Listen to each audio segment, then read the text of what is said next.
Saya recording dulu. Oke, kita mulai.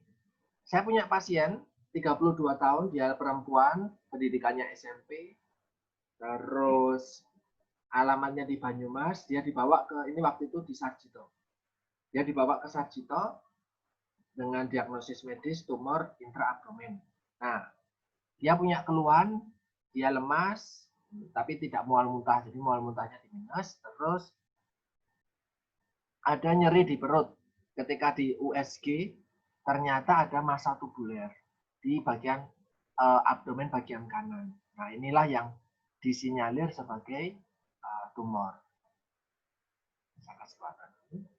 Nah, inilah yang pada akhirnya disinyalir massa ini sebagai tumor.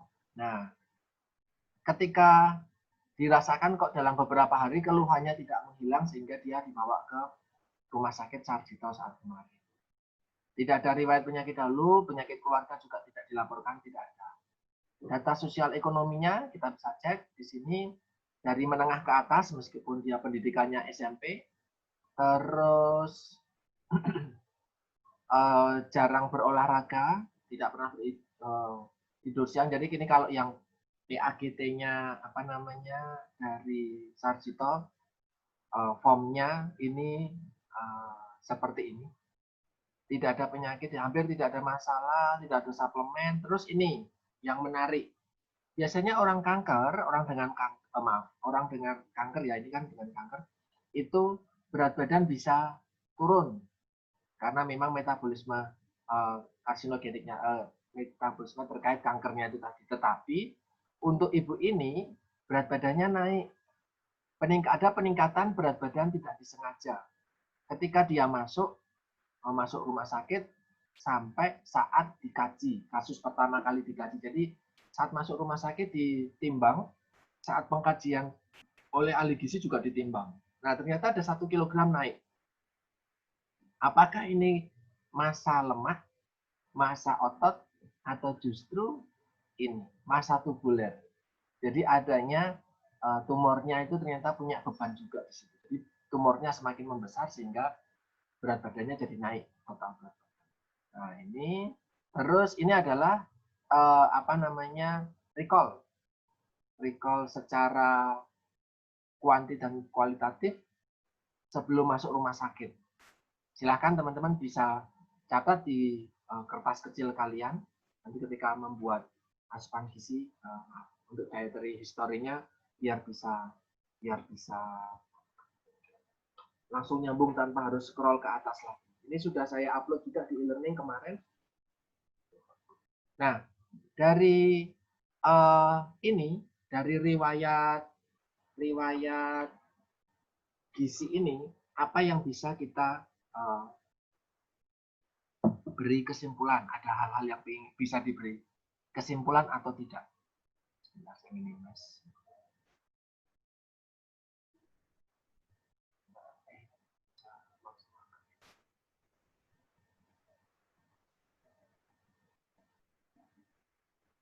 Oke, ada yang bisa ngasih kira-kira dari informasi ini apa yang bisa didapatkan?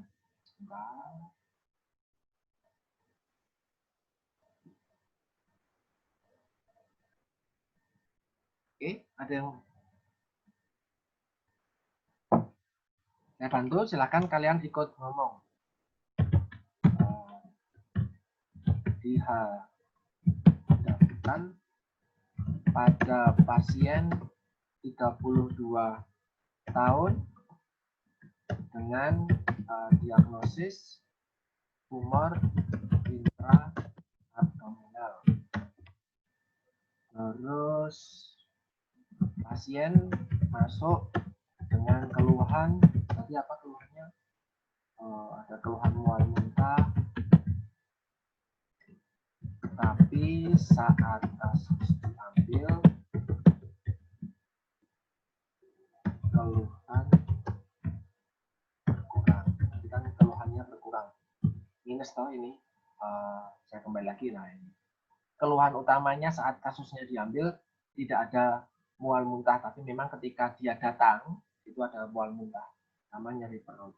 Ini tadi Pasien masuk dengan keluhan mual muntah, lemas, dan nyeri. Tapi saat kasus diambil, keluhan mual muntah sudah berkurang. Terus di sini pasien berasal dari golongan ekonomi menengah ke atas tanpa riwayat. Tolong teman-teman untuk yang 2018 di remove aja ya. Yang co-host tolong bantu di remove. Ini pasien berasal dari golongan ekonomi menengah ke atas tanpa riwayat penyakit. Terus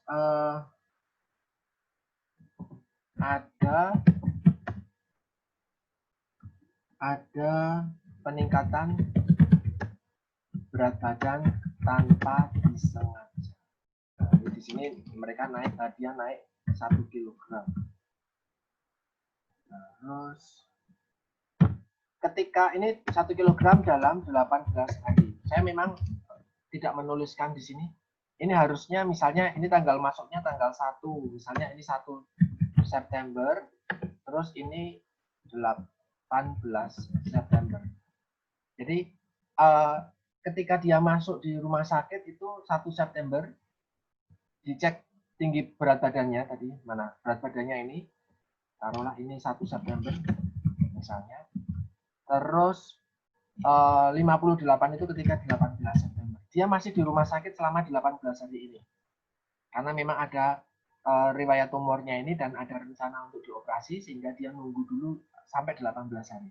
Ini menjawab kasus dari menjawab pertanyaan kemarin di forum, kalau tidak salah Clarissa atau Ayu Sandra atau Dimas, saya lupa, bertanya apakah bisa berat badan itu terkoreksi dalam waktu yang sedikit sebentar ketika pasien dirawat di rumah sakit.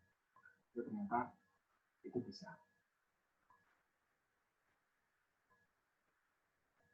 Sebentar kasih tahu.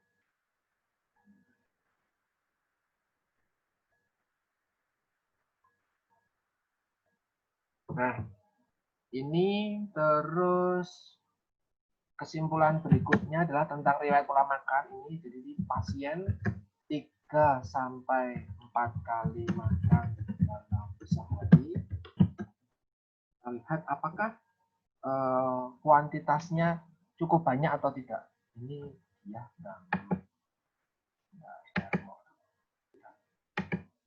nah, di sini disebutkan bahwa nasi 3 kali makan setiap hari, sekali makannya 2 centong. Menurut kalian porsinya besar atau kecil? Besar. Nah, Besar, Pak. maka di sini dia 3 kali makan dalam porsi yang besar. Dalam porsi besar, ada sesuatu hal yang menurut kalian perlu dibahas di sini? Apa sesuatu yang seharusnya tidak, atau sesuatu yang lebih baik, tidak sesuai dengan pedoman umum gizi seimbang yang perlu kita sampaikan di sini? Kalau dia sudah makannya sehat, kita tidak perlu tulis. Tapi kalau ada sesuatu yang menyimpang dari kaidah, itu yang perlu kita tulis di bagian kesimpulan ini. Nah, tadi disebutkan bahwa dia makannya sudah rutin nih 3 kali 4 kali sehari, tetapi porsinya memang besar. Dan memang kita lihat dari sini. Ada konten lain mulai dari lauk hewani sampai yang bawah bisa disebutkan di sini. Sebelum kita lanjut ke bagian asupan zat gizi.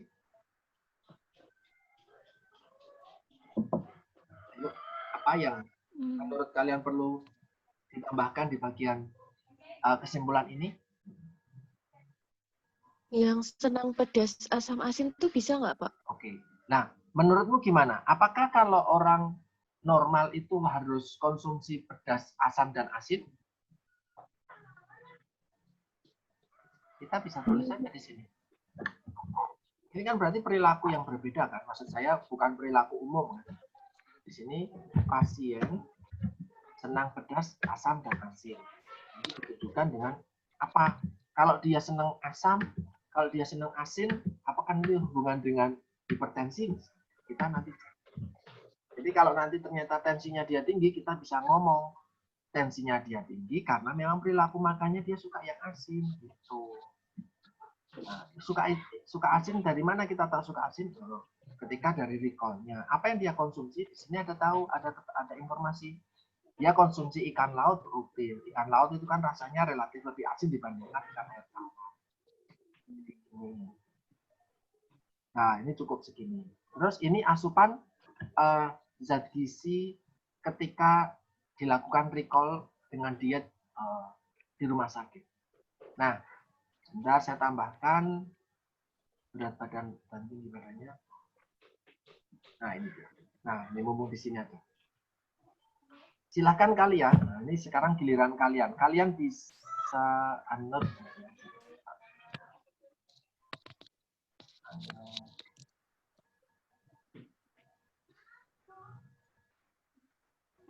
Kalian bisa menghitung ini. Nah, coba kalian isi dengan kebutuhannya dia berapa? Bapak, saya mau tanya. Kenapa? Itu kan tadi dia BB-nya nambah secara tidak sengaja 1 kilo. Berarti BB yang dipakai yang 58 atau yang 57, Pak? Yang 5, yang sekarang. Sebenarnya kita nggak bisa tahu peningkatan 1 kilogramnya itu apakah masa tumornya itu 1 kilogram tersendiri atau apa, kita nggak ngerti. Cuman ada tanda bahwa dalam 18 hari dia naik 1 kilogram. Gitu. Jadi kita dalam pengukuran pengukuran status gizi pakai BB aktualnya dulu. Meskipun bisa jadi itu karena tumornya atau apapun itu, kita belum bisa kaji itu. Kita nggak bisa pakai data 18 hari yang lalu, kita pakainya data sekarang. Dan yang menjadi notifikasi adalah dia tidak bisa, karena sangat lemas, dia tidak bisa diukur tinggi badannya. Jadi dia tiduran. Nah, karena tiduran, diambillah di sini adalah rentang lengan. Rentang lengannya 158 cm. Nah, jadi kita harus di sini harus nanti menuliskan tinggi badan estimasi. Nah, silakan kalian kaji coba.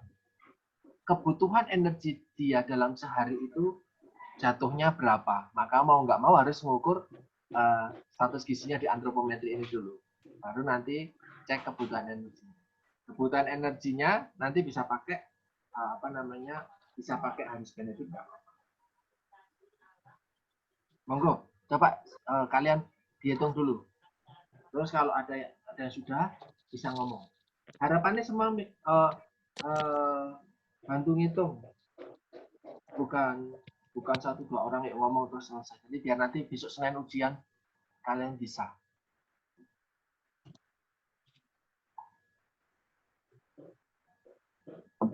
Coba buka lagi rumus rentang lengan ke tinggi badan. Kemarin sepertinya sudah diberikan sama Bu Dora fotokopian itu.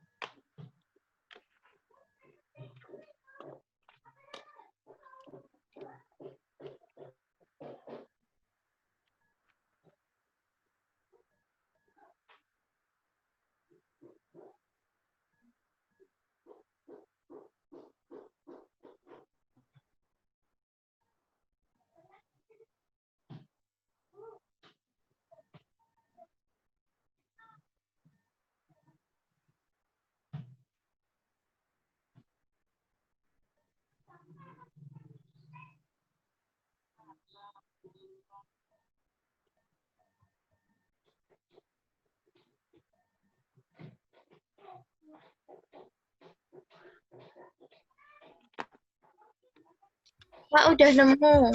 Siapa? Ayo. Tinggi rentang lengannya 158, maka tinggi badan estimasi rumusnya Ayo, gimana? Pak. Sorry. Pak, 157,28. Sebentar. Rumusnya gimana? 63,18. 63,18. Kenapa 63,18? Itu dari mana? Rumusnya, Pak. Oke, rumusnya 63,18 ditambah Dalam kurung 0,63 KA dikali rentang kalikan lengannya. rentang lengannya ada 158, terus Tutup kurung dikurangi. kurangi Buka kurung 0,7 dikalikan dikali umurnya 32. usianya 32. Oke, jatuhnya 157,28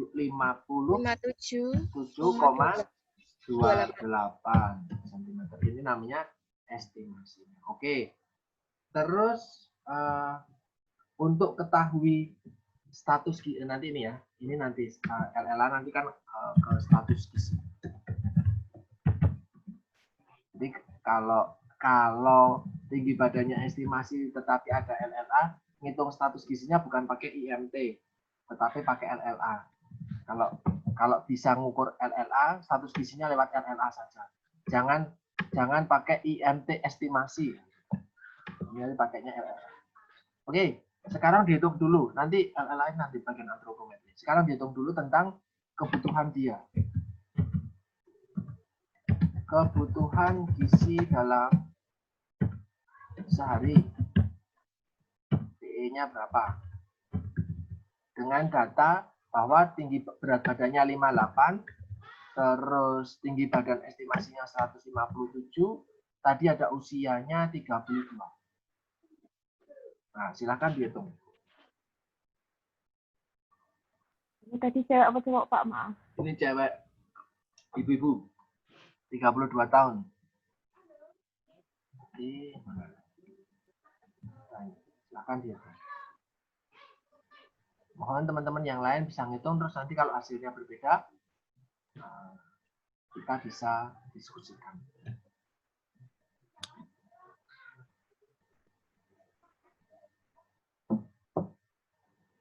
Ini tadi rumus ya, jadi biar kalian bisa lama-lama hafal dan terbiasa. Kalau nanti di klinik boleh kok bawa buku dan catatan, itu boleh, jadi jangan khawatir. Jangan khawatir lupa atau apa. Yang jadi masalah adalah kalau kalian tuh nggak punya catatan atau catatan kalian tuh salah, itu yang jadi masalah. Boleh kok ke klinik bawa buku catatan. Dian, Yes. Siapa? BEE-nya sama dengan 1328. Jangan langsung angka. Oh ya, Pak. Hitung-hitungan dulu 655 biar orang lain tahu. BE sama dengan 655 ditambah 9,6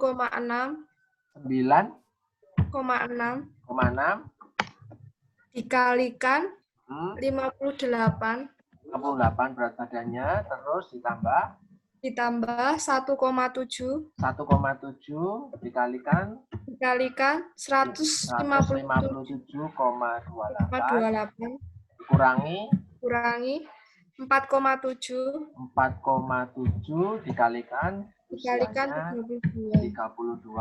Jatuhnya 1328. Oke. Nah, segini. Koma, Pak. Oh, berapa? 0,77. Oke. Nanti 1328,77. Maka TE-nya kita lihat berapa jadinya. TE dikalikan aktivitas dikalikan faktor stresnya. Oh, di sini BE-nya 1328,77 dikalikan karena dia lemah tetapi masih bisa aktivitas, di situ kita bisa tulis 1,2 saja enggak apa-apa. Nah, faktor stresnya ini, faktor stres di situ ada tumor abdominal. Ayo, 1,4 itu kalau apa? Itu gede banget. Coba lihat lagi.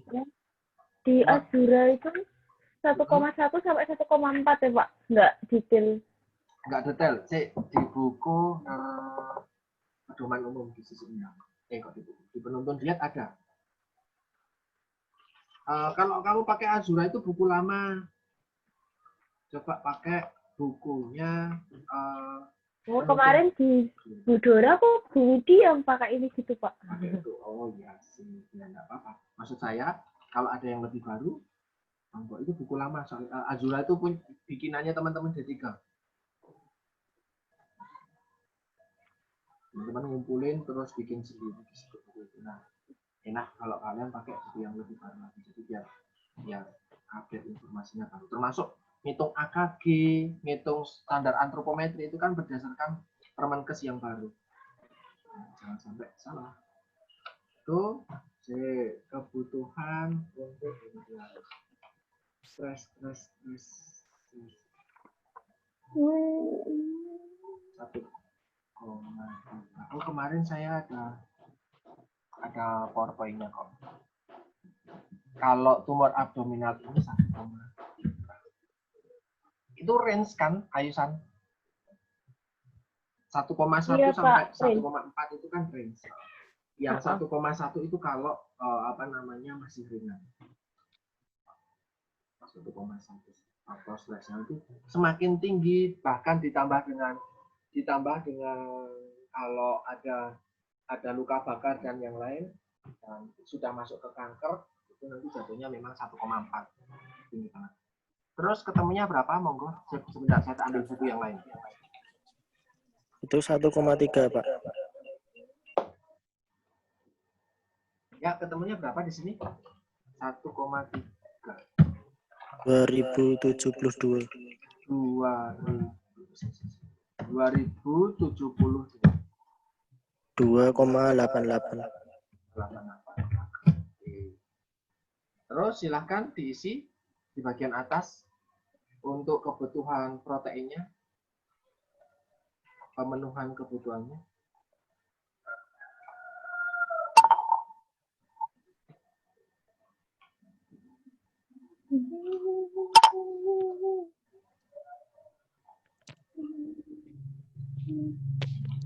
Pak, karena dia kanker, boleh nggak dikasih yang tinggi protein? Kanker tinggi protein. Iya, 1,2 toh? 1,2. 1,2. C, ini berarti energinya di sini saya tulis dulu. Maka kebutuhan pertama kali ngitung untuk protein, terus nanti lemak, terus nanti karbohidrat sisanya. Oke. Proteinnya kalian bisa ambil 1,2 gram per kilogram berat badan per hari.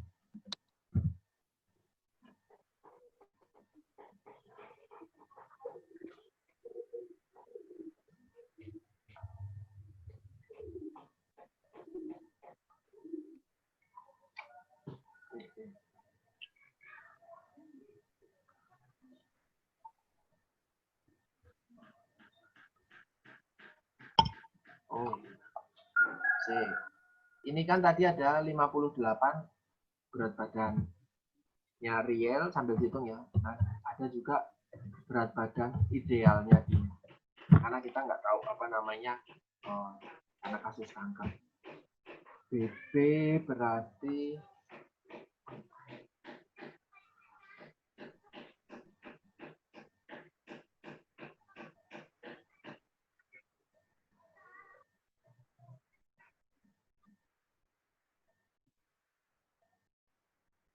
karena nanti kalau 1,2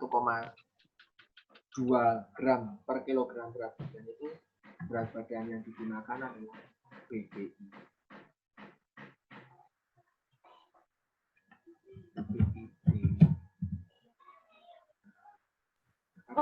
Berarti harus BBI dia dulu, Pak. Nggak bisa pakai BB yang 58 itu. 58. Berat badan yang BB kurang 100. Kok BB kurang 100? Tinggi badan 157,28 dikurangi 100 dikurangi 10%-nya. Cowok tuh bukannya 15 ya, Pak? Hah? Dari mana tuh? BBI. Coba ketemu Berarti pokoknya dulu. biasa.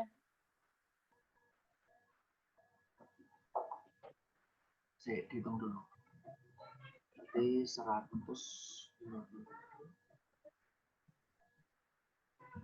57 dikurangi 5,7. 51,3. 51,3 kilogram. Idealnya ini.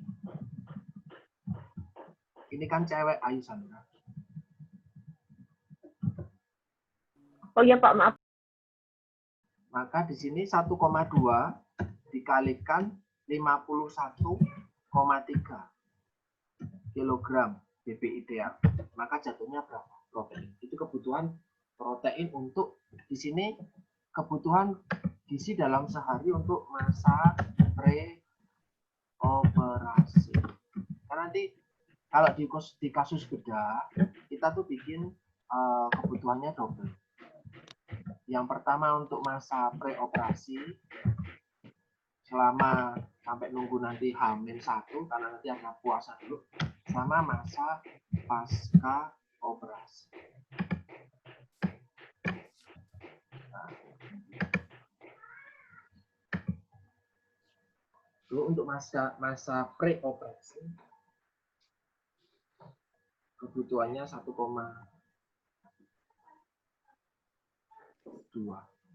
dikalikan 51. Silahkan. Lemaknya saya hitung 25% saja boleh. Dikalikan kebutuhan totalnya 2070. Tidak harus saklek 2070. Kalau mau lebih lengkap juga nggak apa-apa. Nanti silahkan dihitung berapa. Terus 2070. 518,22 Pak. Apanya ini? Protein. Lemak. Lemak. Lemak, Pak. 518,22. Ini kakal. Sama dengan berapa gram? Untuk yang protein ini jatuhnya berapa gram? 1,2 dikalikan 51,3 kilogram. Jadinya berapa gram? 61,56 Pak. 61,56 gram. Oke. Terus ini jadinya berapa kakal? Dikali 4 ya Pak? Iya dong. Karena nanti kan hitung karbohidratnya dari kakal bukan dari gram. Jadi ini dihitung sekali. 246,24. 246,24. Terus ini lemaknya berapa? 57,58. 57,58 gram. Nah, maka di sini 518,2. Jadinya berapa? Untuk karbohidrat berapa kakal, terus berapa gram. Dion atau Dion, Bayu, Rima, Ellen bisa bantu? Di sini isinya jadinya berapa? Untuk karbohidrat.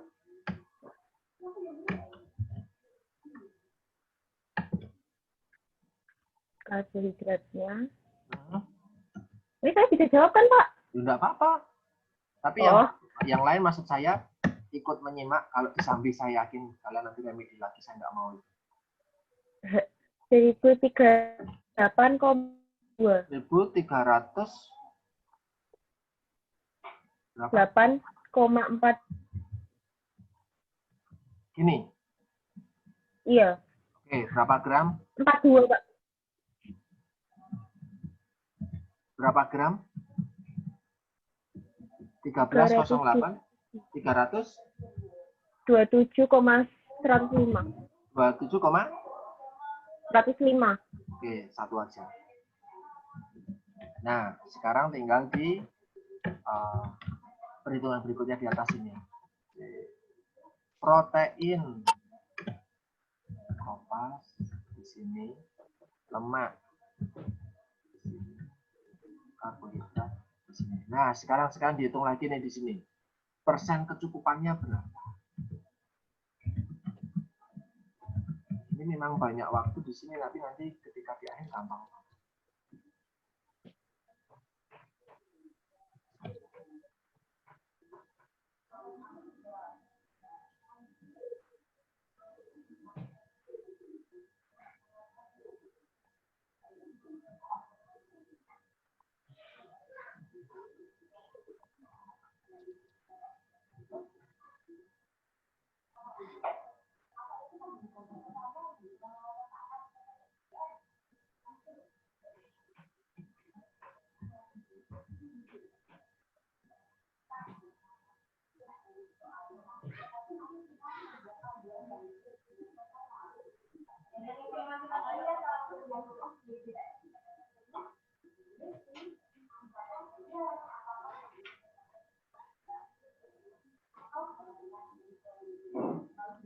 Gimana?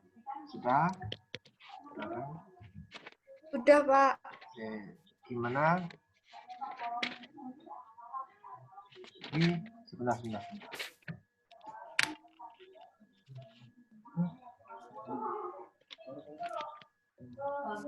Oh,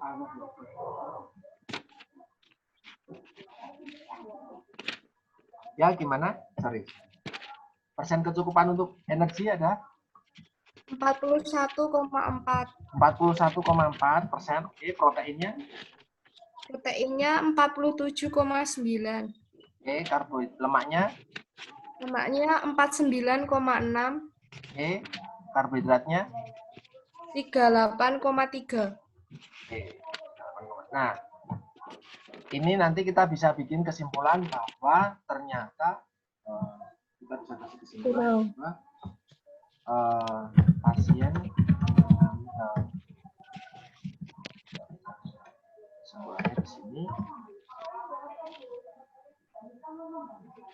asupan makanan pasien selama dirawat, ya kan dia kan masih dirawat di rumah sakit sangat kurang karena ternyata masih sekitar 40% kebutuhan energi dalam sehari.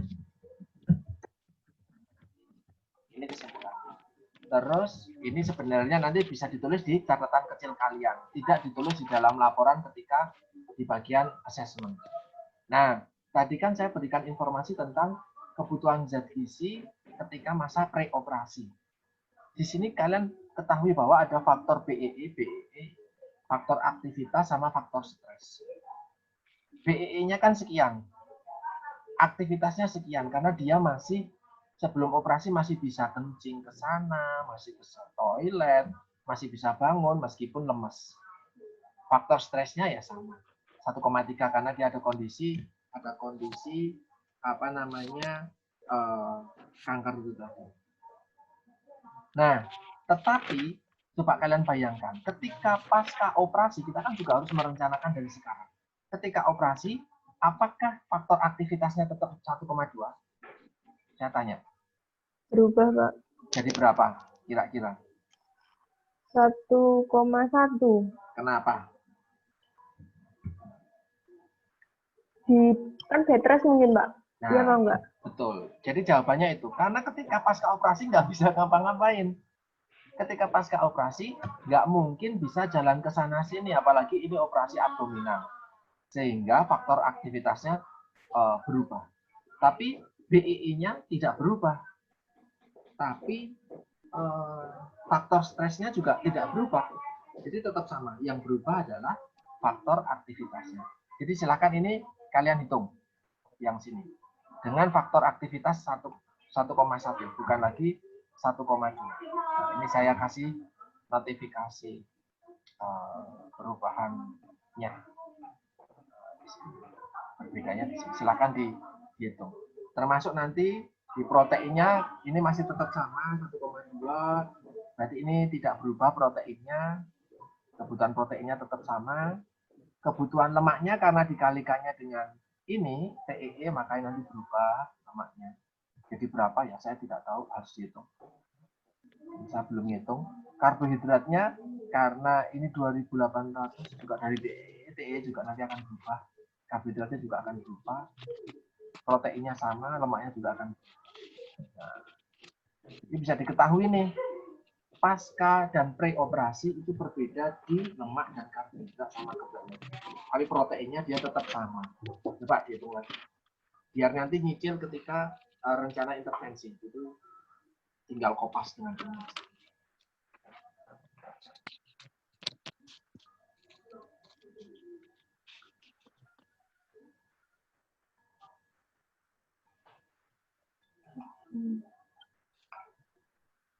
TEE-nya 9.000. Berapa dia? Sorry, nggak kedengaran suaranya. Nggak jelas. 1.900, Pak. 1.900,14. 1.900,14. Oke, berarti di sini 1.900,14 kopas dikalikan lemaknya 1/4%. Nah, coba dihitung lagi. Lemaknya sekarang ini jadinya berapa?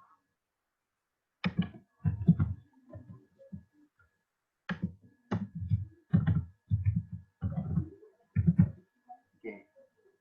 1/4 dari 1.900,14 itu berapa kalori? Terus berapa gram lemak?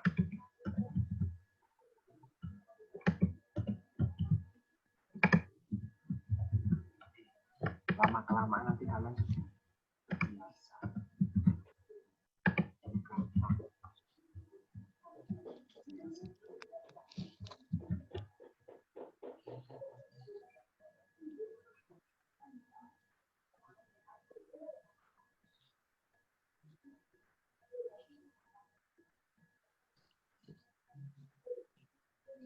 Lemaknya Lemaknya 475,03. 475,03. Oke, itu berapa gram, Dion? Bentar, Pak. Kalau kalian nanti ke lapangan, silahkan juga punya kalkulator kecil, nggak apa-apa. Jangan pakai HP. Kalau pakai HP, biasanya ketika di lapangan itu harus naruh HP di instalasi besi. Jadi nggak boleh bawa HP. Biasanya. Lemaknya 52,78 gram, Pak. 52,78. Oke, di sini berarti karbohidratnya jadinya berapa? Jadinya 1.178. Berapa kalori? Berapa gram?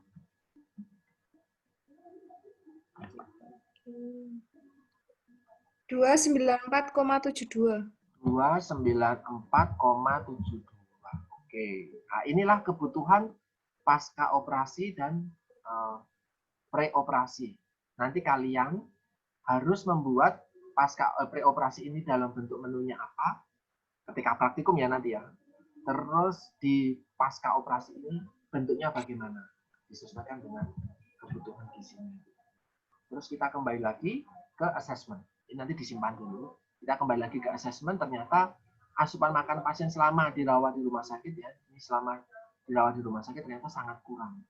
Nah, ini dia mendapatkan sebelum operasi, dia mendapatkan infusnya RL. RL itu adalah elektrolit, jadi tidak ada kalorinya. Nanti kalau pasien itu mendapatkan infus yang lain, itu bisa ditanyakan apakah di infus tersebut itu ada kalorinya atau tidak. Jadi ada infus yang memang mengandung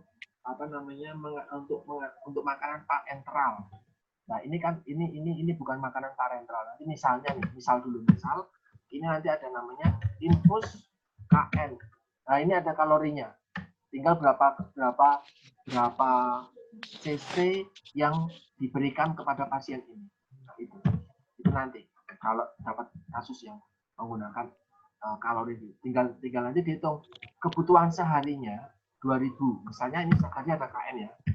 Di sini ada KN, misalnya di sini ada KN 1000 ml. Maka energinya taruhlah dia 1000 kalori. Nah, maka kebutuhannya kan 2000. Maka 2000 dikurangi 1000 itu kan tinggal 1072.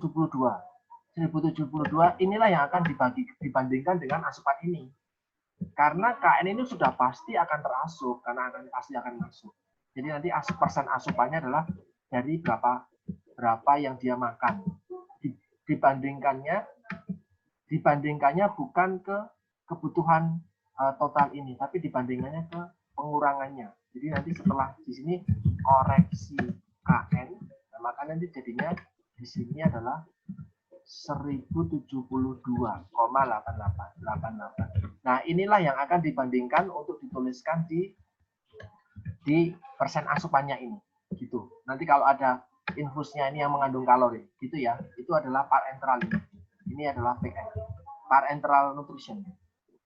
Nah, ini parenteral nutrition. Tapi untuk kali ini pasiennya itu tidak mendapatkan parenteral nutrition, cuma mendapatkan infus elektrolit saja. Gitu ya. Maksud saya buat jaga-jaga, kalian bukan pembaginya itu bukan dengan yang energi kontan kalori ini. Itu terus kita lanjut ke antropometri. Tadi sudah sempat dihitung. Berat badannya 58, BB idealnya 51,3, rentang lengannya ketemu, tinggi badan estimasi 157, terus lilanya 28. Nah, dengan lila 28 itu status gizinya bagaimana? Coba kalian cek. Dengan lila 28, status gizinya itu bagaimana?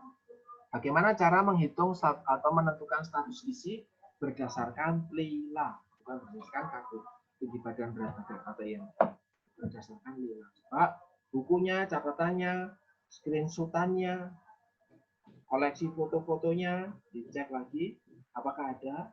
Kalian cara menghitung status gizi, menentukan status gizi berdasarkan lila. Bapak, rumusnya yang ini bukan? Apa? Min 64,6 Min 64,6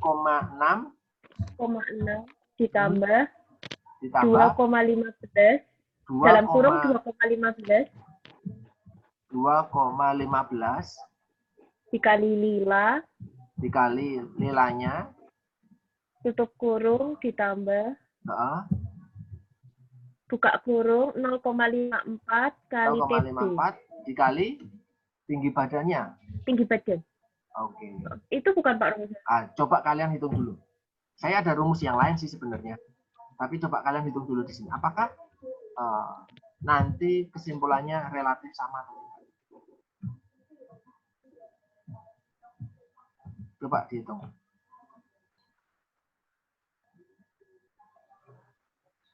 Asalkan saya pernah ngasih tahu ke kalian pakai rumus apapun itu sebenarnya nggak masalah untuk estimasi hanya saja kalian harus tahu itu kalian ambilnya dari rumus mana, jadi bisa dipertanggungjawabkan. Kalau nilainya sekian, maka silahkan catatan-catatan tentang estimasi berat badan, estimasi lila, estimasi tinggi badan, terus konversi tinggi lutut, tebal lemak, dan yang lain itu bisa kalian catat, tulis di buku kecil, nanti kalian bisa bawa itu ketika klinik.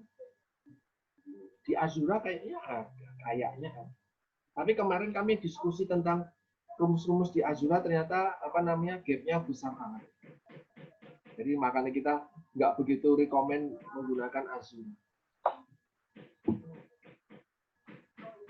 Ya walaupun itu lumayan lengkap.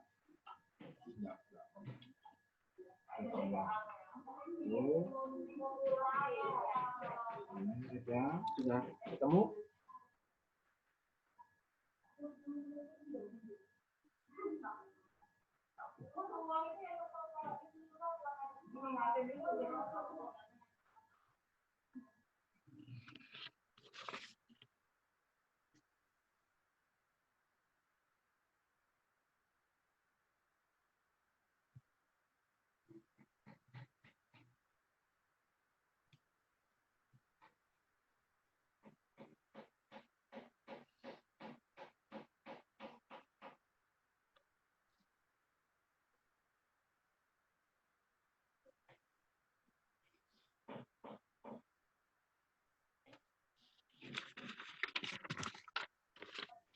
Sudah? Berapa lilanya?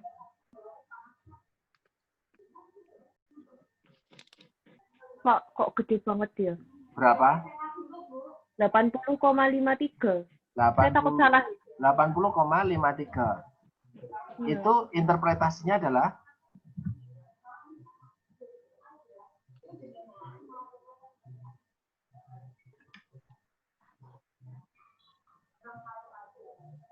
gimana? Kayaknya salah ya Pak rumusnya. Itu untuk menghitung apa? Siapa? Ayo Sandra. 80,53 Berat itu. badan. Nah, yang Gede banget.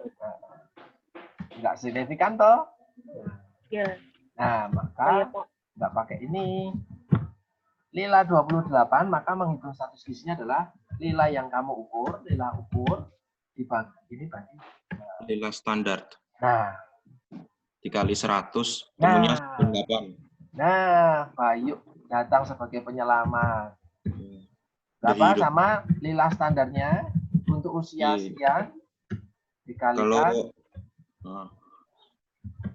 dikali kali 100. Ya. Jadinya berapa, Bayu? kalau saya ketemunya 98, Mbak.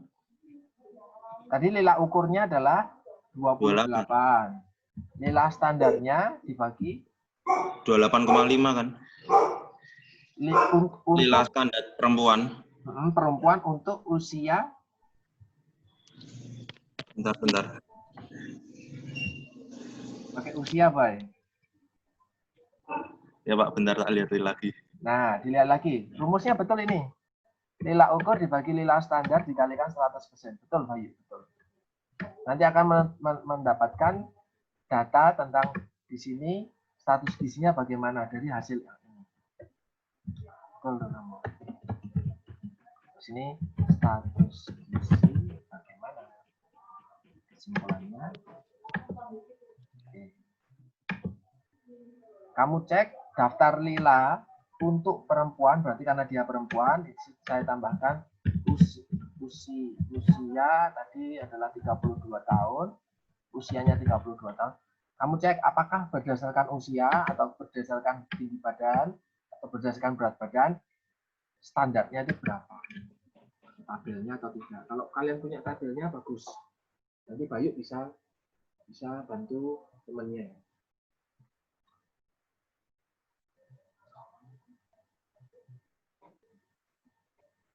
Yes, baik.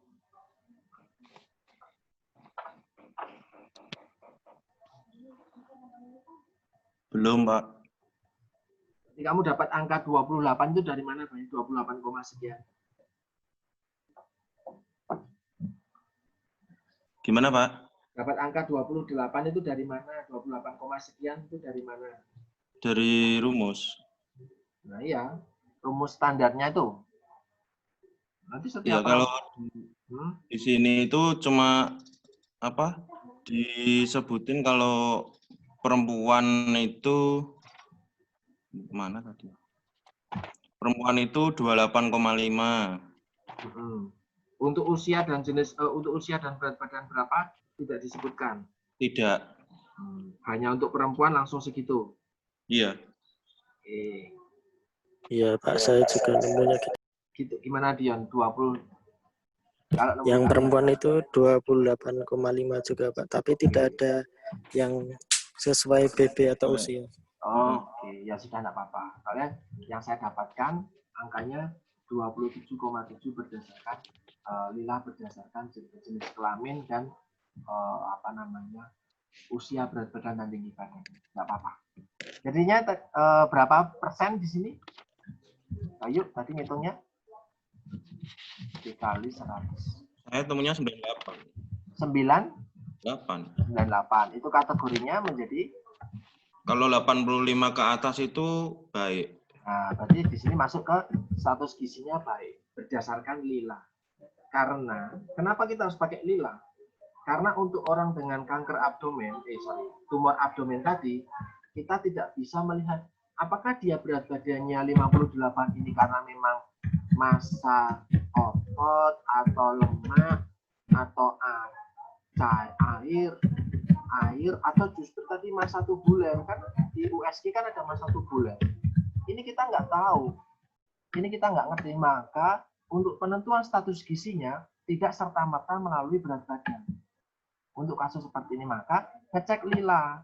Lila itu adalah manifestasi dari massa otot dalam waktu yang lama. Maka di sini kita bisa memberikan kesimpulan berdasarkan lila saja untuk kasus ini.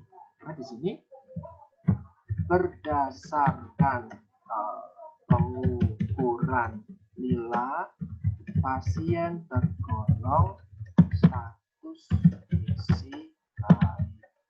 Di sini 98%. Gitu ya. Terus sekarang masuk ke A, B. B sekarang biokimia. Coba kalian amati sebentar. Oke. Silakan kalian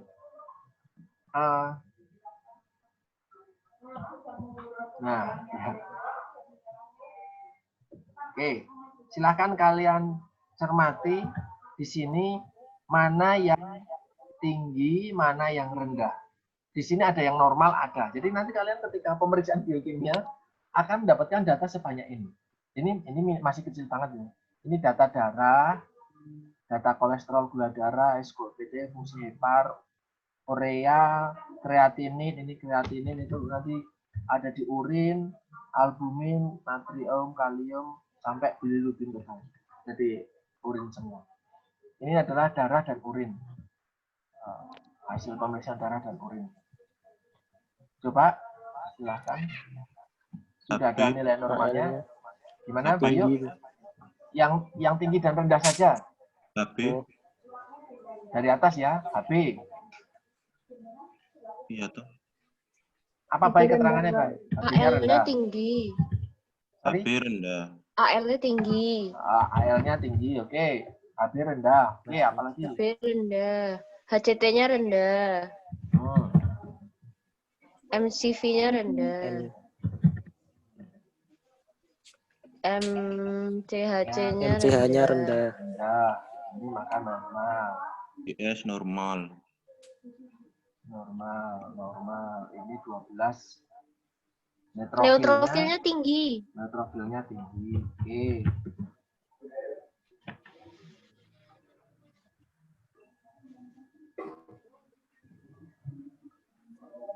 Ada lagi? Bentar Pak, masih dibaca.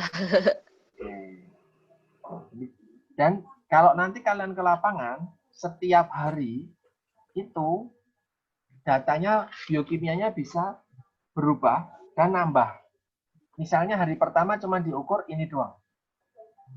Misalnya hari pertama kalian cuma dapat data ini. Nanti ketika hari kedua dapatnya cuma data ini doang. Ketika hari ketiga dapatnya data dari atas sampai sini misalnya. Karena ambil ulang. Nanti hari keempat cuma dapat ini aja. Jadi kalian harus ngitung serial. Jadi di sini ada awal pemeriksaan, tanggal berapa. Jadi nanti ada perubahan-perubahan. Bilirubin itu tinggi, Pak.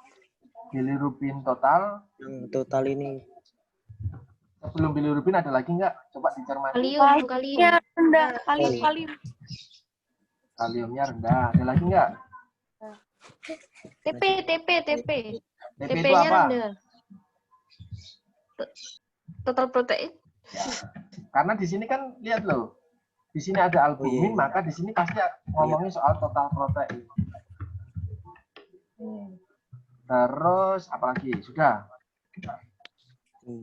Tinggi bilirubin di direct. Directnya, bilirubinnya juga tinggi. Bilirubin indirectnya itu Indirectnya juga tinggi. Oke.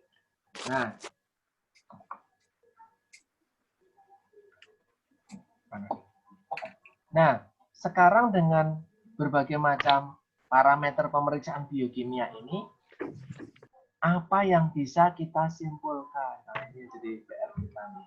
Kita belum terbiasa menyimpulkan dari berbagai macam ini. Apa kira-kira? Neutrofil tinggi itu artinya apa?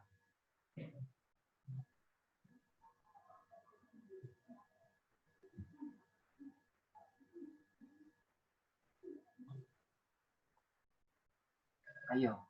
Neutrofil itu apa? Dia ada Neutrofil itu apa? Neutrofil. Neutrofil, Ada. limfosit, monosit, basofil, darah eosinofil. putih, Nah, ketika sel darah putih tinggi, artinya ada infeksi. Imun. Oke, berarti pasien mengalami infeksi. Ditunjukkan dengan neutrofil tinggi. Berapa angkanya nanti ditulis. Itu ya. Ada lagi selain infeksi?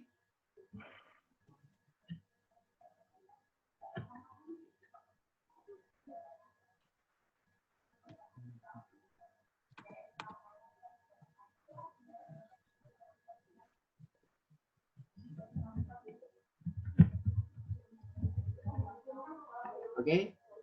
Ya anemia juga nggak, Pak? Ya.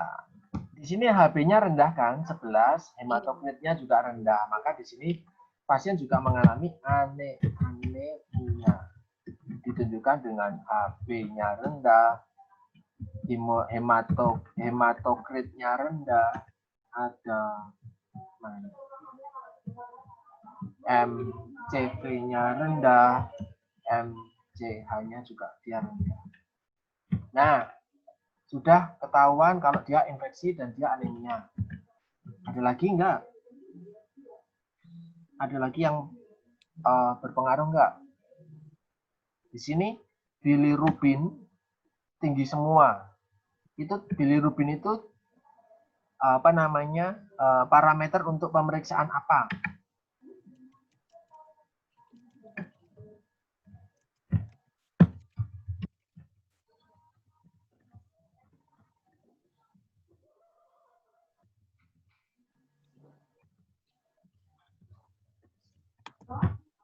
Bilirubin itu untuk tanda fungsi hepa. Penutupan luka itu bukan, Pak?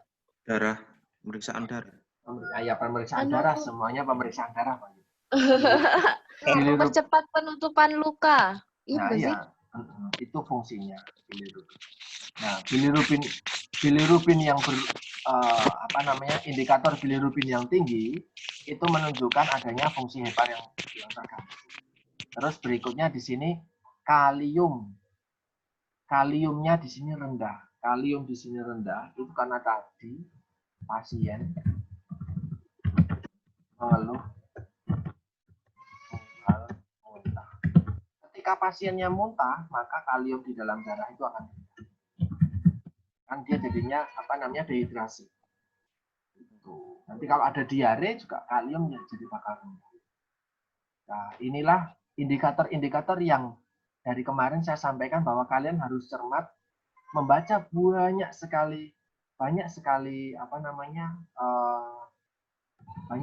parameter biokimia. Kalian harus tahu itu tuh parameter ngarahnya kemana sih. Kalau kalian nggak tahu, dicatat dulu aja yang mana yang tinggi, mana yang rendah, karena itu nggak normal. Terus kalian bisa nanti googling HB, HT, ini hematokrit, nanti kadang tulisannya cuma HT. HB dan HT rendah itu indikator apa sih? Oh, anemia. MCH, MCV itu apa sih? MCHC itu apa sih? Neutrofil, limfosit, monosit itu apa sih? Jadi kalian bisa googling. Dicatat dulu aja nggak apa-apa, karena kalian nggak bisa lama-lama di bangsal. Tinggal dicatat, nanti ketika sudah keluar dari bangsal bisa diinterpretasi. Gitu ya. Ini kesimpulannya. Pasien mengalami infeksi, anemia, gangguan fungsi hepar, sama ada keluhan mual muntah yang menyebabkan kaliumnya jadi rendah. Itu tadi untuk pemeriksaan biokimia. Kita masuk ke ABC, C, fisik klinis. Di sini disebutkan dia baik. Kesan umumnya nama CM itu kompos mentis. Kompos mentis artinya kesadarannya penuh. Nanti ada yang tidak kompos mentis, misalnya koma. Nah, itu bisa. Nah, terus vital sign. Di sini ada mulai dari ada tensi, terus ada nadi, terus ada suhu. Ini pun kalian harus ngecek tensi ini itu maknanya apa, nadi sekian itu maknanya apa, suhu sekian ini maknanya apa. Apakah sudah normal atau justru belum normal? Belum. Nah, apanya baik yang belum baik? Tensinya. Tensinya kenapa? Kan seharusnya normal 120 per 80. Oke, nanti di sini harusnya normalnya 120 per 80. Oke. Dengan 111 per 70 itu maknanya Apa? Darah rendah. oke, berarti di sini hipotensi. Oke, nadinya 90, normalnya berapa, Bayu? Nanti di sini ada nadi, ada N, ada RR, respiratory rate. Cuman di sini memang nggak ada datanya. Di kasus ini tidak didata. 60 sampai 100, Pak. Normal nadi itu. Normal berarti di sini kamu tuliskan 60 sampai 100. Oh, saya percaya aja dulu. Nanti kalian bisa cek normal. 60 sampai 100, nadinya 90 maka normal. Nanti ada lagi RR respiratory rate. Nanti dihitung. Normalnya berapa sih? Nanti juga suhunya 36,9. Jadi sekitar 37. Ini masih jadi gini, oh ya, saya tekankan lagi ke kalian. Bilirubin misalnya yang mepet-mepet mana? Yang mepet-mepet itu 6,28. Angka yang mepet-mepet, misalnya ini. Misalnya nanti HB-nya gini. Normalnya HB kan di sini disebutkan untuk sebenarnya ini laki-laki dan perempuan nanti berbeda ya. Tidak satu angka. Di sini normalnya tertulis 14 sampai 18 berdasarkan lab tersebut. Ingat, setiap rumah sakit, setiap laboratorium punya nilai yang berbeda-beda, tergantung acuannya mana. Jadi di sini tertulis misalnya normalnya 14, tetapi pengukuran di pasien ini misalnya 13,9. Kalau berdasarkan keterangan jelas itu rendah.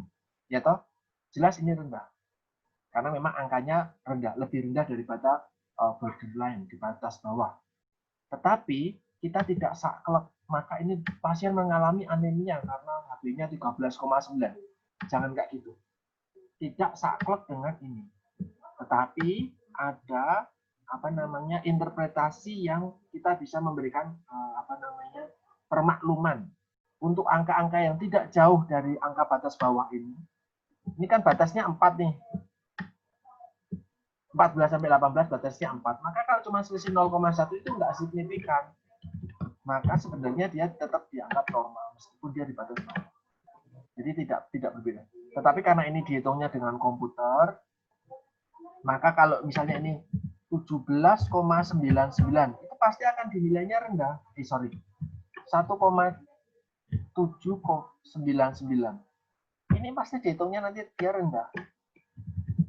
Karena ada di bawah 1,8, tapi kan nggak signifikan. 1,77 itu kan sebenarnya hampir mirip dengan 1,8. Jadi sebenarnya dia normal. Jadi tidak semua hal itu harus disaklek dengan itunya,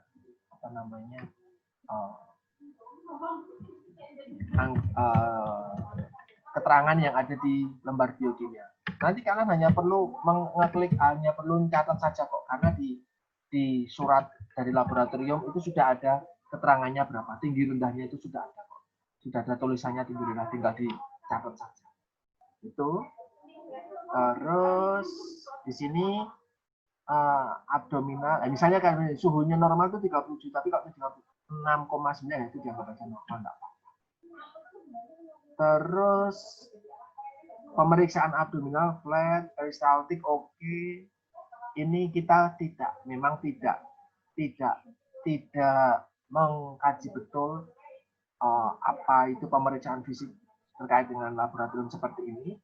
Tetapi nanti di bawahnya ini biasanya nanti akan ada kesimpulan atau kesan. Nah, jadi di sini nanti akan ada.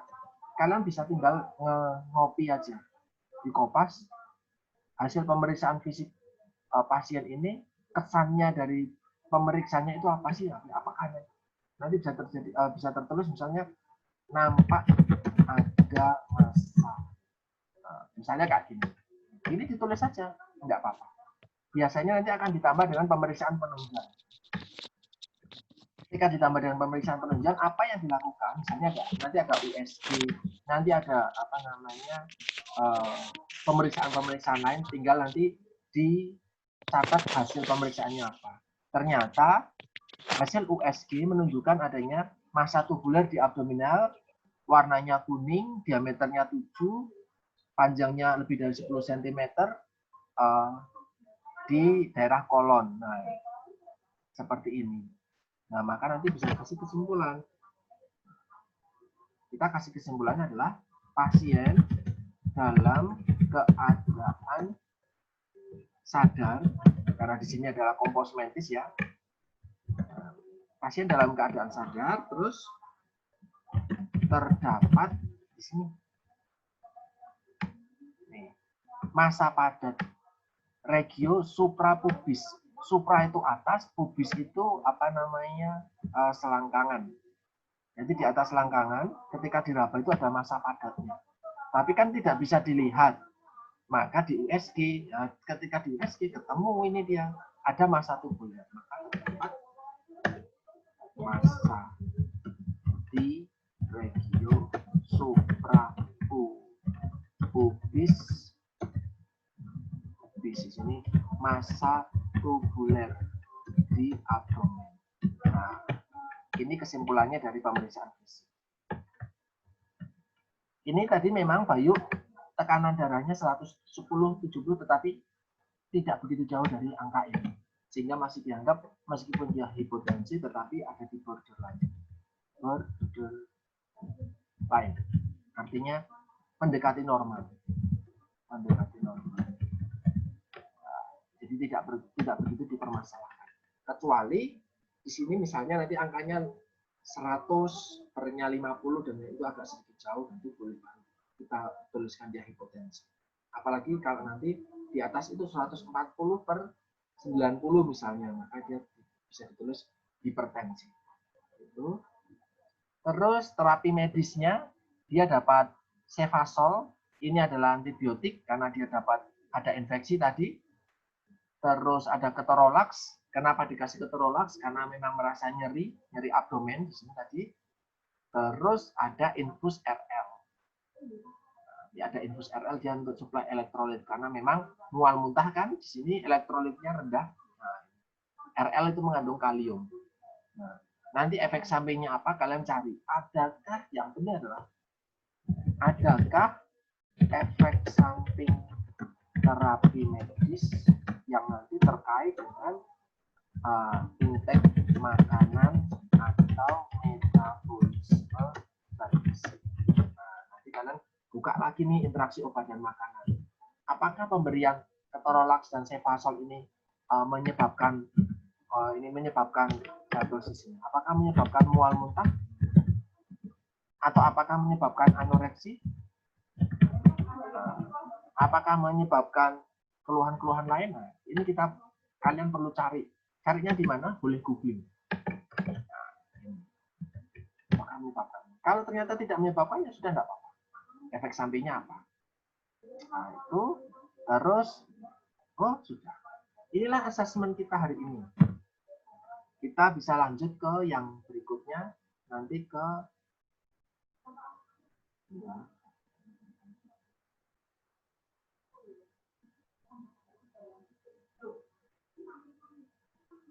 diagnosis. Dari kasus kita, kalian bisa ambil dari domain intake, klinik, perilaku.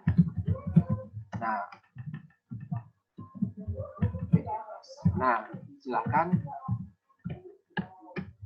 Apakah ada masalah dengan intake-nya dia?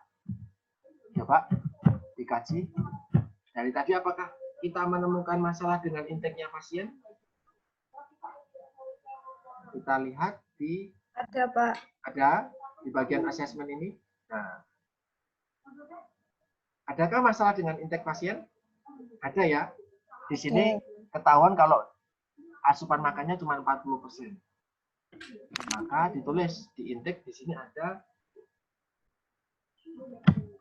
asupan inadekuat. Oke. Setelah itu di bagian klinik, apakah ada permasalahan? Kalian bisa lihat di biokimia boleh, Di visi klinik juga boleh. Di sini disebutkan kalau pasien mengalami infeksi, terus ada anemia, ada hepar, ada mual muntah. Nah, ditambah dengan diagnosisnya tadi naik, ada namanya diagnosisnya ada apa namanya? Ada tumornya itu. Nah, kita bisa nuliskan di sini domain kliniknya bisa masalah penyakit atau penyakit dengan katabolik. Jadi di sini adalah katabolik illness karena dia misalnya ada infeksi ini yang menyebabkan katabolisme di dalam tubuh, pemecahan zat besi di dalam tubuh. Meskipun zat asup meskipun status gizinya baik, bahkan berat badannya malah naik, itu meskipun itu, tapi dia punya ada infeksi di sana. Dibuktikan dengan adanya angka AL yang tinggi dan angka neutrofil juga yang tinggi. Dari domain perilaku relatif tidak ada permasalahan kalau saya lihat di sini, meskipun jarang olahraga, terus hampir tidak ada masalah di sini, terus dia masak sendiri, terus relatif nggak ada masalah terkait dengan perilaku makanan. Dia meskipun pendidikannya SMP, tetapi dia juga dari keluarga menengah ke atas, sehingga terkait pemilihan makanan tadi, kecuali yang asin-asin itu tadi, bisa kita kesampingkan, sehingga di sini kita tidak ada masalah di diagnosis untuk domain behavior. Nah, terus maka kita bisa kesimpulan, ada permasalahan di sini, ini kita kita data dulu problemnya.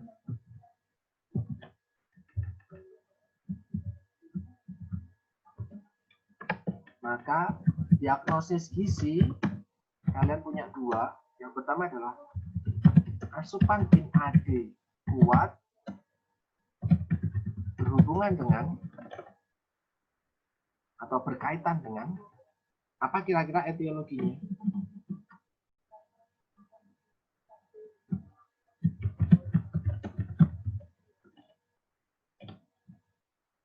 Halo.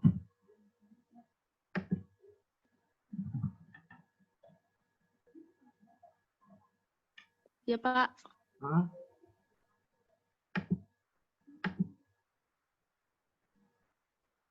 Apa? Asupan NAD kuat berhubungan dengan, coba lihat di sini.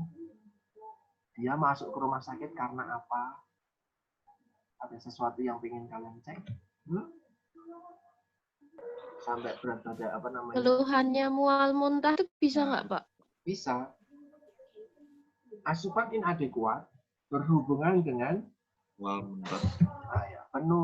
penurunan nafsu makan. Itu bisa. Terus dan keluhan mual muntah.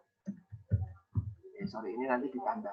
Penurunan nafsu makan ditandai dengan, kenapa kamu bilang asupan NAD kuat? Karena tadi hasil recall ini hanya 40% kebutuhan energi.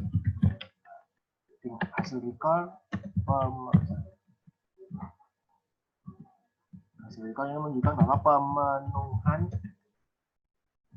40% dari kebutuhan energi dan adanya misalnya seperti ini. Ini diagnosis yang pertama yang di domain asupan. Kalau yang di domain klinis, tadi di sini ada catabolic illness. Ini nanti dia akan mempengaruhi dengan peningkatan kebutuhan energi. Yang ini nanti kita bisa selesaikan intervensinya dengan pemberian diet tinggi energi, tinggi protein. Nah, atau TKTP, TETP atau TKTP sama aja. Nah, maka di sini ada peningkatan kebutuhan energi. Kenapa bisa meningkat kebutuhan energinya? Karena berkaitan dengan atau berhubungan dengan sama saja. Berhubungan dengan di situ ada metabolic illness. Ada infeksi. Tandanya apa kalau dia ada infeksi atau kebutuhannya harus meningkat? Ini ditandai dengan di sini ada tadi apa tadi yang angka, sel darah putih yang tinggi. Hasil laboratorium. Nanti kalian sebutkan ini tanggal berapa, gitu ya. Di kasus ini memang nggak saya sebutkan. Ini nanti tanggal berapa. Kalian ketika di lapangan harus menuliskan tanggalnya. Ditandai dengan hasil laboratorium tanggal ini. Angka AL tadi berapa? Angka tinggi ya angka AL. Ini X. Terus angka neutrofil, ya toh? Neutrofilnya berapa? Kalian bisa tulis. Terus tandanya kalau ada yang lain, metabolic illness yang lain selain infeksi adalah, selain angka labnya adalah hasil pemeriksaan fisik. Ini menunjukkan hasil pemeriksaan fisiknya itu adalah USG, menunjukkan adanya massa tubuler di abdomennya. Gara-gara ada infeksi, hasil laboratorium tandanya infeksi ini, dan gara-gara ada hasil pemeriksaan USG-nya adanya ini, maka kebutuhan fisiknya meningkat. Dan kita bisa memberikan intervensi. Kita bisa memberikan intervensi untuk masalah ini, kita bisa memberikan intervensi untuk masalah ini. Gitu ya. Asupan makannya kurang, padahal kebutuhan zat gizinya meningkat. Nanti ada intervensi. Jadi ketika kalian menuliskan diagnosis gizi, ingat, tulislah diagnosis yang bisa diintervensi. Kalau nanti diagnosisnya yang klinik kamu nulisnya adalah adanya massa tubuler, misalnya gini, berhubungan dengan, misalnya tadi apa? Berhubungan dengan perilaku makan sembarangan misalnya, ditandai dengan hasil USG. Misalnya gini, ini misalnya. Maka pertanyaannya adalah, apa intervensi terkait gizi yang bisa diselesaikan kalau masalahnya ini? Kan nggak ada. Adanya massa tubuler, maka nanti intervensinya adalah operasi. Operasi, bukan asuhan gizi, itu asuhan medis. Maka meskipun ini ada di pasien, kita nggak menganggap ini menjadi masalah gizi. Jadi, bikinlah masalah gizi, bikinlah diagnosis gizi, yang kalian bisa intervensi lewat gizi. Intervensi lewat gizi ada 4 hal. Saya ingatkan lagi, mulai dari pemberian diet, mulai dari edukasi, mulai dari konseling, mulai dari koordinasi dengan tim kesehatan. Gitu. Jadi di sini kita bisa mengambil masalah ini. Nah, ini butuh kebiasaan, butuh belajar terus-menerus, butuh bimbingan, butuh supervisi dari tenaga ahli gizi yang ada di rumah sakit. Sehingga 1-2 kali kalian salah membuat diagnosis gizi itu nggak apa-apa. Nanti kalian akan terbiasa tajam intuisinya. Jadi kira-kira masalah di pasien ini apa ya? Mana yang bisa ditangani gizi, mana yang tidak. Ini diagnosis gizi. Selanjutnya biasanya karena ini ada 2, kita bisa memberikan seperti kesimpulan dari diagnosis gizi sebagai akhirnya itu pembahasannya seperti itu. Maka di sini kita bisa tuliskan pasien memerlukan peningkatan kebutuhan gizi terkait tadi ada kata illness, nanti ditujukan dengan tujuan kenapa harus gizinya meningkat, dengan tujuan mencegah infeksi lebih lanjut, terus adanya penurunan nafsu makan nanti didapat, ini ada 2019 masuk, jangan diterima dulu. Nanti ada mata kuliahnya Pak Rian memang. Dapat dihilangkan dengan intervensi yang lebih baik. Intervensi gizi yang lebih baik dari konsistensi makan untuk dan tampilan. Misal seperti itu. Kenapa? Karena dia sudah 18 hari dirawat. Tapi ternyata asupan makannya masih kurang. Maka jadi PR betul. Bisa jadi dia nggak mau makan di rumah sakit. Karena ini kasus sudah 18 hari diambil. Gitu ya. Kecuali kasusnya baru datang tadi malam terus kita kaji hari ini. Nah itu beda lagi. Tapi dia sudah 18 hari di ruang rawat inap, tidak ada perubahan terkait dengan nafsu makannya masih sangat rendah. Meskipun status gizinya masih bagus. Gitu ya. Ini diagnosis, maka kita lanjut ke intervensi. Intervensi gizi ada dua. Yang pertama adalah perencanaan, yang kedua adalah implementasi.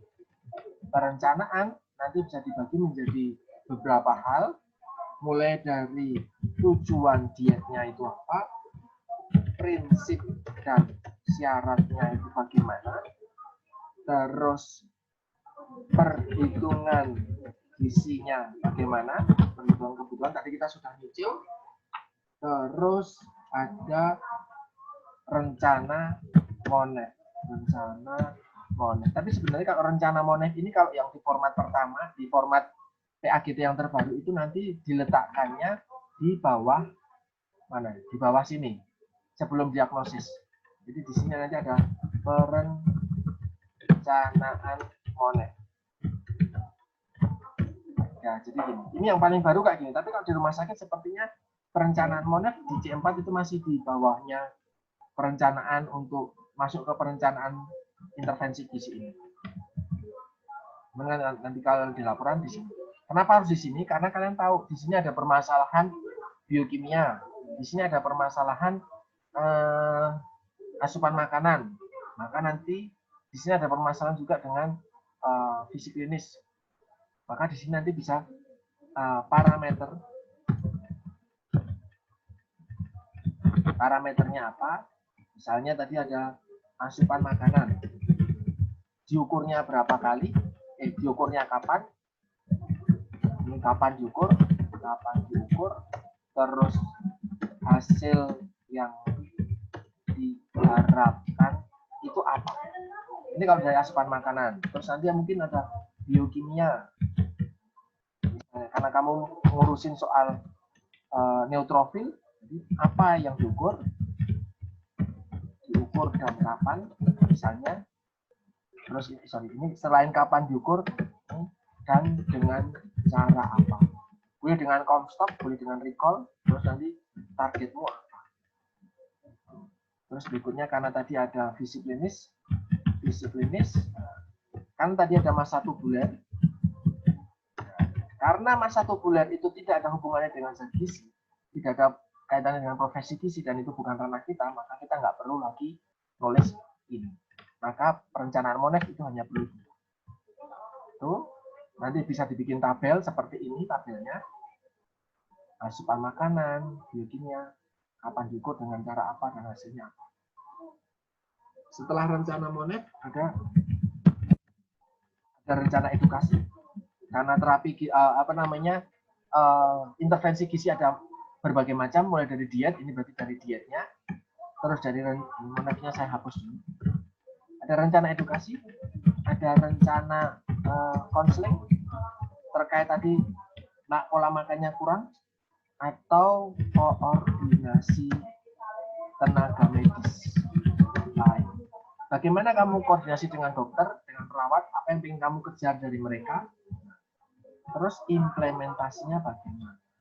Implementasi nanti mulai dari kajian terapi diet di rumah sakitnya bagaimana,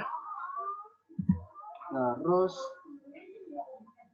rekomendasi dietnya bagaimana dari kamu, dari ahli gizi, terus perbandingannya bagaimana, diperbandingkan antara terapi diet di rumah sakit. Nanti ada TKTP tadi, TKTP-nya itu standarnya mereka bagaimana, terus standarnya dari kamu tuh hitung-hitungannya kayak bagaimana, terus kamu perbandingan antara rekomendasi dietmu dengan yang ada di rumah sakit. Jadi setiap rumah sakit itu sudah punya standar. Rumah sakit itu sudah punya standar untuk diet TKTP. Tapi diet TKTP yang ada di rumah sakit bisa jadi belum sesuai dengan hitung-hitungan inimu tadi. Nah, ini tadi. Belum sesuai dengan hitung-hitunganmu.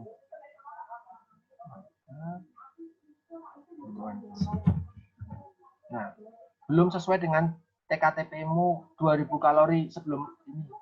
Bisa jadi TKTP-nya di rumah sakit ini misal hanya 1900 misal. TKTP-nya di sana itu cuma 1900. Padahal rekomendasimu itu 2072 untuk masa pre-op. Nanti setelah masa operasi memang turun jadi 1900. Nah, sebelum masa pre-op ini bagaimana menyesuaikan dari 1900 agar menjadi 72. Nah, misalnya nanti dengan adanya misal ada tambahnya ekstra putih telur misal.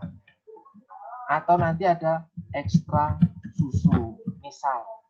Atau nanti ada ekstra lauk. Ini nanti dikaitkan dengan standar menu, standar porsi, sama ada kelas rawat inap. Kalau dia di kelas Pak, rawat, saya mau tanya. Kenapa? Kalau misalnya yang itu kan ke rekomendasi diet dari AG-nya lebih tinggi daripada diet RS yang TKTP. Kalau misalnya diet RS itu untuk ayamnya misalnya dibuat mereka punyanya 1 potong, tetapi kita pengen ngasih 2 potong jadi nambah gitu, boleh nggak sih Pak? Nah, Atau harus ini yang tadi saya bilang, ada kebijakan kelas rawat inap. Nangkep ya? Kalau nanti dia dirawat, ternyata pasien ini karena kaya, dia dirawatnya di VVIP, itu boleh nambah lauk. Nambah lauknya tertentu, boleh daging, boleh ikan, dan yang itu boleh. Tapi kalau dia di kelas 3, kelas yang nerimo dengan BPJS apalagi, BPJS, nanti bisa jadi tambahan kebutuhannya lemak ini harus ditambah dengan putih telur. Bisa jadi cuma dikasih putih telur, bisa jadi cuma dikasih sari kacang hijau, bisa jadi cuma dikasih lauk nabati, bisa jadi cuma dikasih snack tambahan, hanya agar kalorinya naik. Itu loh, ayo. Maka inilah hubungan antara gizi klinik dengan gizi institusi.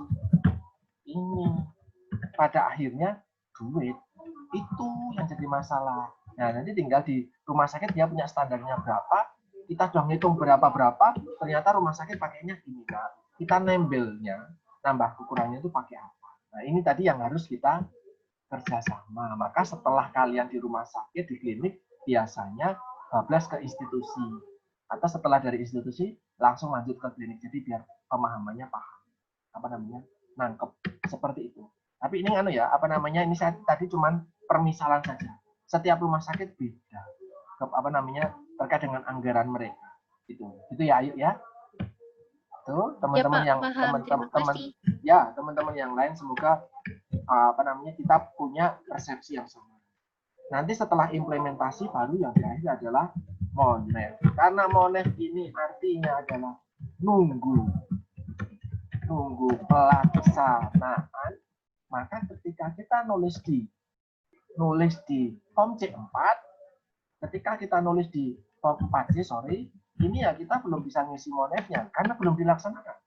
Tapi nanti ketika ada kunjungan kedua, karena tadi rencana monefnya, ini. Ketika di kunjungan kedua, kita cek lagi ini. Tapi kita cek lagi di sini. Apakah asupan makannya gimana? Jadi nanti ada tabel Misalnya seperti ini, ini kan diambil data tanggal 18. Terus ada tanggal, nanti kamu kunjungan lagi tanggal 19. Terus nanti ada tanggal 20 sebagai kunjungan ketiga.